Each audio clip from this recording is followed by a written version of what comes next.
Hello everyone, you're welcome once more to this YouTube channel, Best Science Brain. Today we're looking once more at NABTEB November 2023 GCE examination. Paper we're going to look at today is Physics Main Paper. Physics Main Paper. NABTEB November 23 GCE Physics Main Paper. If you're not subscribed to the channel, or if you're coming across the channel for the first time as a random searcher on the Google on the YouTube channel, you subscribe to the channel. If you're not subscribed, do us the favor of subscribing. Move straight to the channel's profile picture. Under the profile picture, you're going to see the channel's name, Best Science Brain. Then under the channel's name, you're going to see subscription written under Best Science Brain. Then locate that subscription and tap on it. Or you can also see a tiny bell, B-E-L-L, tiny bell, close to the subscription button. Tap on it only once and get subscribed. You subscribe to be seeing our videos. You're not paying us any money. You subscribe to be seeing our videos from time to time, so that whenever we post our videos, be it tutorial, teaching on chemistry, physics, or further maths, or be it solutions to examination questions, you'll be seeing it live. The notification will come to you to view, and also you can share our videos. You can also invite your friends to our channel. Get subscribed if you're not subscribed. And for those of you who are subscribed to the channel, who are subscribers already, we appreciate you all. Remain connected to the channel for the best. If you're an O level, you're writing WAEC examination, you're writing GCE, you're writing NABTEB, you're writing JAM exam, this channel is for you. If you are in first year, second year of higher institution, or you need refreshing courses in sciences, this channel is also for you as we roll out our tutorials. So there you go to the first question. 1A, I say define terminal velocity. Solution: terminal velocity is the constant in bracket uniform bracket closes velocity that a freely falling object eventually attains when the resistance of the medium through which it is falling prevents further acceleration. So you can see it there. Is the constant or uniform velocity that a free falling object eventually attains when the resistance of the medium through which it is falling prevents further acceleration. 1AI says double I. A steel bar is dropped into a cylinder, which is the reporter filled with engine oil. Draw a labeled diagram to show the forces acting on it. A steel bar is dropped into a cylinder, which is the reporter filled with engine oil. Draw a labeled diagram to show the forces acting on it. We go to the solution. We have a diagram. The cylinder is drawn there, and it should be drawn to scale. So we are taking the length of 8 cm to represent the height of the cylinder. So you can see the 8 cm being marked out there, the height of the cylinder. And then since they say it's 3/4 filled, 3/4 of 8 cm is 6. There's 3 over 4 times 8 will give you 6 cm. You can see where we wrote where we mark our 6 cm. And that level, 6 cm, is where the liquid level started to the base of the cylinder. So you see the steel bar, that ball. You see the forces acting on it. The force acting downwards is the weight, where two forces are acting upwards, V and U. V is called the viscous drag, and U is called the up thrust. W is the weight of the steel bar. Cylinder is labeled, so you can see the key we use: U up thrust, V viscous drag, and W the weight of the steel bar that the diagram required.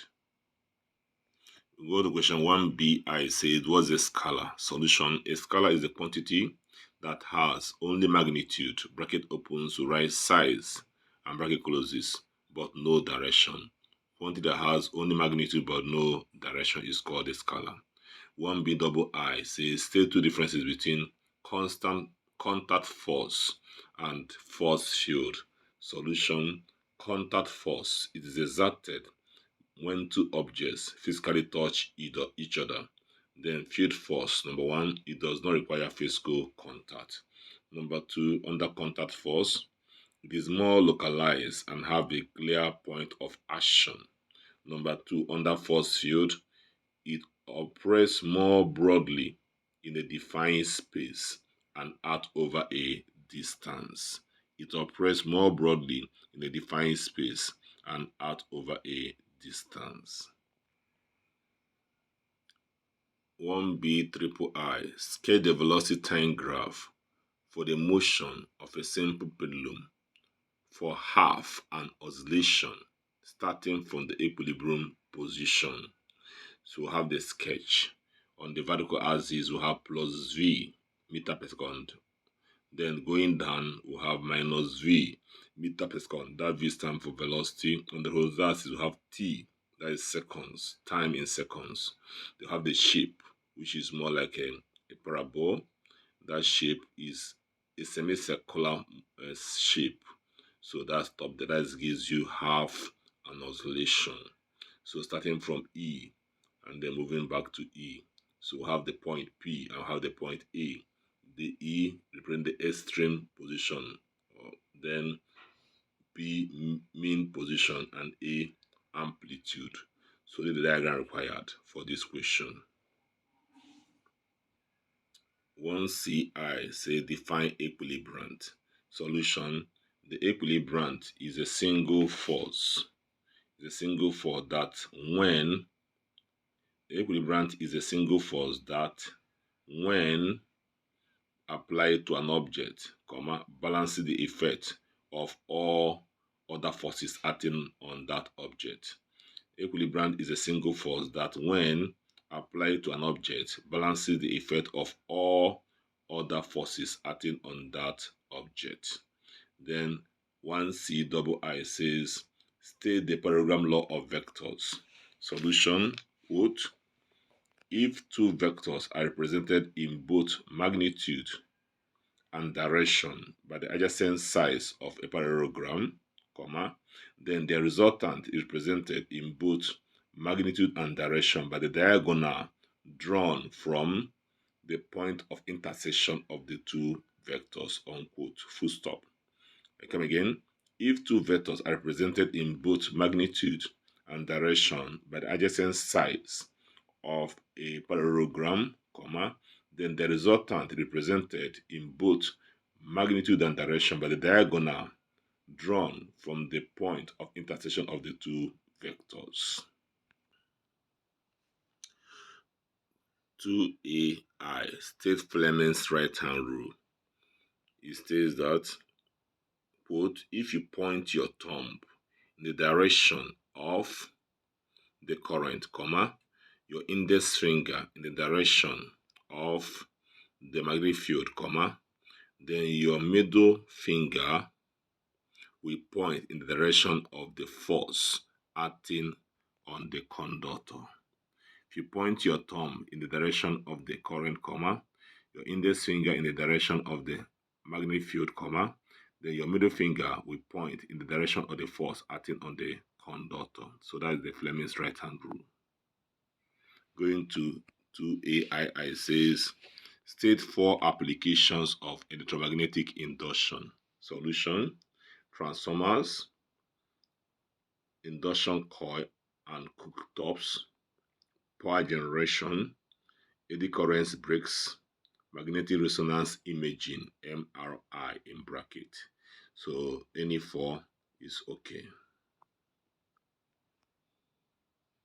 2BI says, when the resonance occurs in RLC circuit. Solution: resonance occurs in an AC circuit.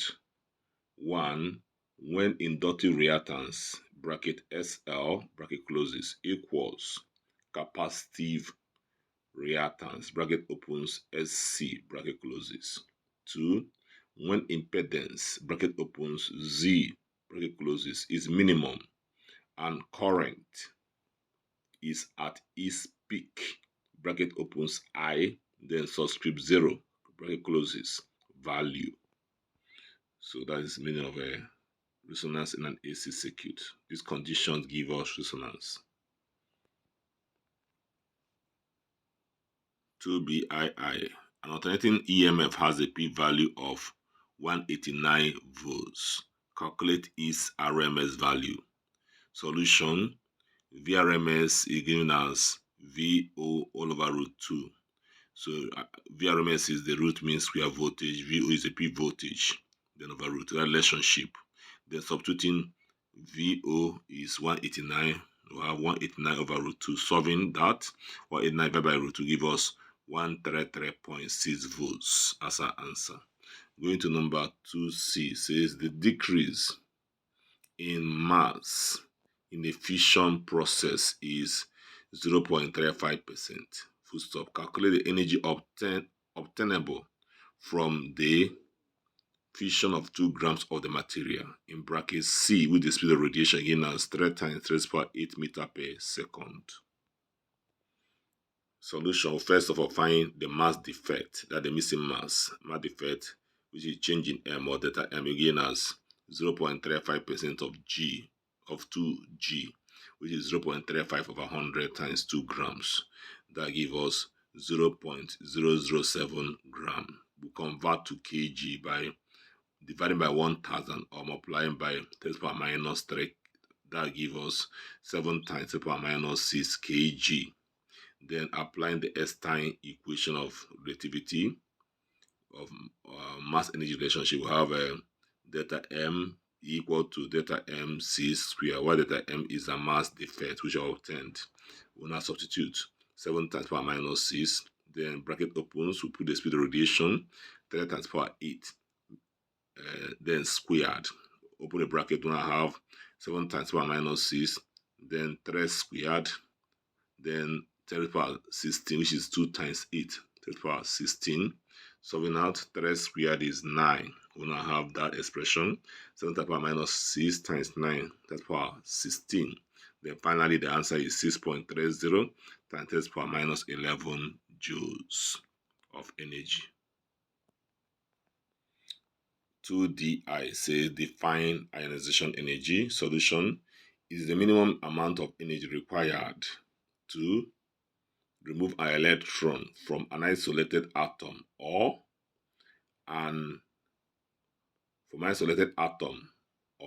a positive charge ion in its ground state. It is the minimum amount of energy required to remove an electron from an isolated atom or a positive charge ion in its ground state. Question 2D double I. State 2 differences between the properties of alpha and beta particles. Solution: there are many differences. I'm going to list them out. You select only 2. Alpha particles, 1, they are positive charged. Then beta, 1, they are negatively charged. Number 2, alpha, they are helium nuclide. Helium nuclide. You write the symbol in brackets. Helium is He. Mass number 4. Atomic number is 2. Then for beta, they are fast-moving electrons. Bracket open. Symbol of electron is small e. Mass number 0. Atomic number -1. Going to number 3, alpha, they have low penetration ability and can be stopped by thick piece of paper. Then under beta, they have higher penetration ability and can be stopped by aluminum foil. So number 4, under alpha, they travel with approximately 1/20th of the speed of light. Under beta, they travel with greater speed of approximately 99% of speed of light. Then number 5, under alpha, they deflect towards the negative pole of electric field. Number 5, under beta, they deflect towards the positive pole of electric field. So any of these, any 2 can score. Any 2 can score. Number 3A says distinguish between magnetic and non-magnetic materials. Solution: under magnetic material, 1, they are attracted to the magnet, full stop. They have their domains where atomic magnets are aligned in a specific direction. Then under non-magnetic materials, Number one, they are not attracted to the magnets and cannot be magnetized easily. Going to number two, under magnetic materials, they create their own magnetic fields and respond to external magnetic fields. Then number two, under non-magnetic materials, they do not create significant magnetic fields on their own and do not respond strongly to external magnetic fields. Number three, under magnetic materials, they are easily influenced by magnetic fields, aligning their atomic magnets parallel to the field. Number three, under non-magnetic materials, they are not affected significantly by magnetic fields and do not align the atomic structure response to these fields. So 3BI says, what is a wave? Solution: a wave is a disturbance or oscillation that travels through space or matter, transferring energy from one point to another without a net movement of particles of the medium. A wave is a disturbance or oscillation that travels through space or matter, transferring energy from one point to another without a net movement of particles of the medium. That defines a wave.